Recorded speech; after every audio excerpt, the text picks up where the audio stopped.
एक जंगल में पारो नाम की छोटी चिड़िया रहती थी। उसके साथ उसकी एक सौतेली बहन और सौतेली माँ भी रहती थी। वो पारो को बहुत तकलीफ देती थी। पारो से घर का सारा काम करवाती, झाड़ू पोछा, जंगल से लकड़ी काटकर लकड़ी के चूल्हे पर खाना बनवाती थी और पारो को भर पेट खाना भी नहीं देती थी।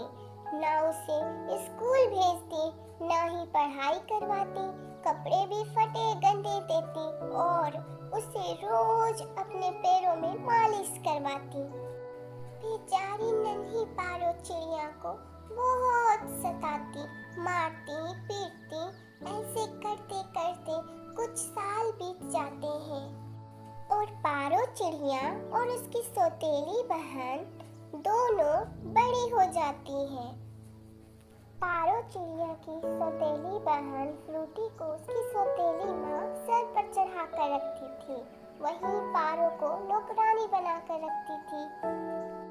पारो चिड़िया खुद को उसके साथ बचपन से होते आ रहे व्यवहार से वो उस माहौल में खुद को ढाल चुकी थी और औरों की तरह जीने का सपना ही छोड़ चुकी थी और हमेशा डरी सहमी रहती थी। उसकी माँ उसे बाहर नहीं जाने देती थी क्योंकि पारो चिड़िया फ्रूटी से बहुत सुंदर थी और उसकी माँ को अपनी बेटी की तारीफ में पारो चिड़िया की अपेक्षा कम तारीफ मिले, इस डर से वो उसे कैद करके रखती थी। एक बार जंगल में चिड़ियों का कंपटीशन होने वाला था। कौवा सरपंच सभी पक्षियों को सूचित करता है कि सभी पंछियों को सूचित किया जाता है कि कल सभी चिड़ियों का एक प्रतियोगिता रखा गया है। जो उस प्रतियोगिता में प्रथम आएगा उसे एक सोने का चेन उपहार स्वरूप दिया जाएगा। उस प्रतियोगिता में सभी चिड़ियों को खाना बनाना होगा। जिसका खाना टेस्टी होगा वो प्रथम आएगा। ये बात पारो की सौतेली माँ को जब पता चलता है तो वो सोने के चैन का लालच कर लेती है और अपने मन ही मन में सोचती है, अरे वाह, क्यों ना पारो को इस प्रतियोगिता में शामिल करके उससे चैन को हासिल कर लूं। वैसे भी वे कर्मचारी खाना तो बहुत ही स्वादिष्ट पकाती है। अरे नहीं नहीं, ये मैं क्या करने जा रही थी। मेरी भी मत मारी गई है। चैन के लालच में अंधी हो गई थी।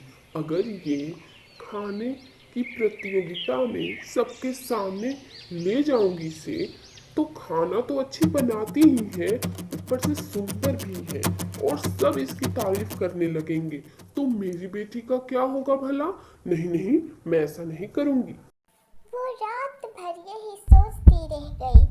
अगली सुबह जब प्रतियोगिता के लिए पारो और उसकी बहन जाने के लिए निकली तो वो वैसे ही पारो को उसकी सौतेली माँ रोक देती है।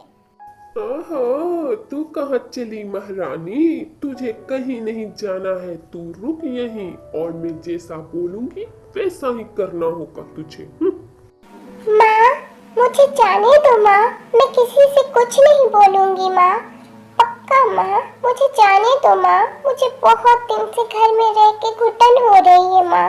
मैं जाकर थोड़ा सा घूम लूंगी तो मुझे अच्छा लगेगा माँ। बोला ना करमजली, रुक तो रुक। समझ में नहीं आ रहा तुझे? क्या दूसरे तरीके से समझाना होगा क्या तुझे? तू मेरे साथ जाएगी और प्रतियोगिता में भाग नहीं लेगी। तू अपनी बहन को जिताएगी। वहां प्रतियोगिता होगा, वहीं पर साइड में मैं तुझे छुपाकर रखूंगी और तू स्वादिष्ट पकवान बनाकर मुझे देगी। मैं वो पकवान तेरी बहन के पास ले जाकर रख दूंगी। समझ गई तू? पारो डरते डरते रोक कर बोलती है, जी माँ। पारो के घर के पास दूसरे पेड़ पर एक परी रहती थी। वो सब सुन लेती है और बोलती है, बस बस बहुत हो गया, अब बस। मैं इस नन्ही सी जान के साथ अब और अन्याय होते हुए नहीं देख सकती। प्रतियोगिता को देखने के लिए जंगल के सभी पशु पक्षी इकट्ठा होते हैं और इधर पारो की सौतेली माँ उससे खाना बनवाती है और उधर उसकी बेटी खाना बनाने का नाटक करती है। और इधर बेचारी पारो मन ही मन ये सोचती है मुझे माँ प्यार क्यों नहीं करती, हमेशा मुझसे नफरत क्यों करती है, मैं इतनी बुरी हूँ। और मैं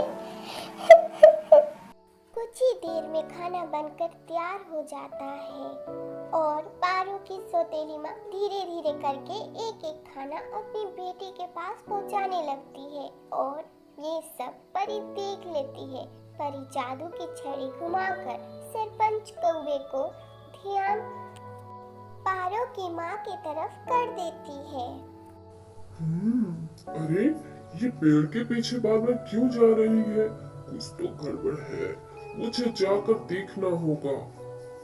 कौवा सरपंच पीछा करता है और पेड़ के पीछे जाकर देखता है तो वह वहाँ उसे पारो चिड़िया खाना बनाते हुए दिख जाती है।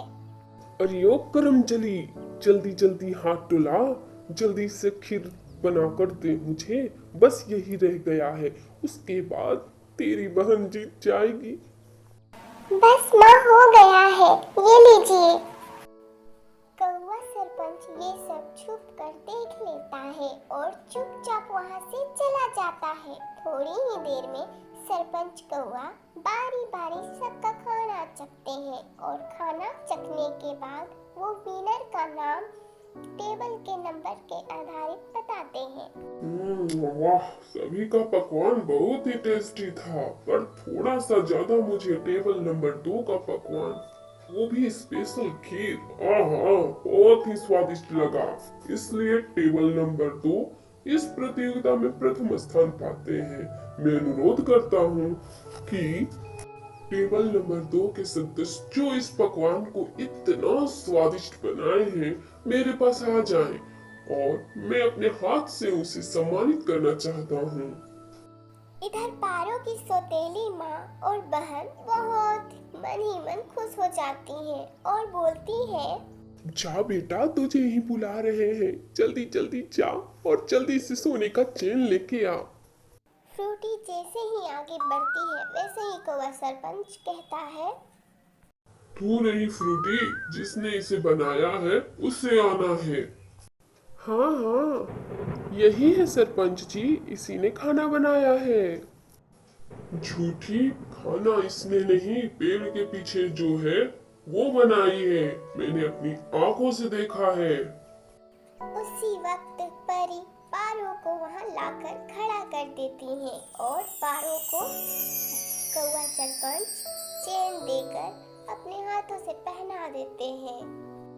इस कहानी से हमने ये सीखा कि अगर आप सही हो, आपका कोई गलत नहीं कर सकता और जो दूसरे के लिए गड्ढा बनाते हैं वो खुद उसमें गिर जाते हैं। अगर कहानी अच्छी लगी हो तो वीडियो को लाइक, शेयर, कमेंट करें और चैनल को सब्सक्राइब करें। जिन लोगों ने चैनल को सब्सक्राइब किया है उनको दिल से थैंक यू।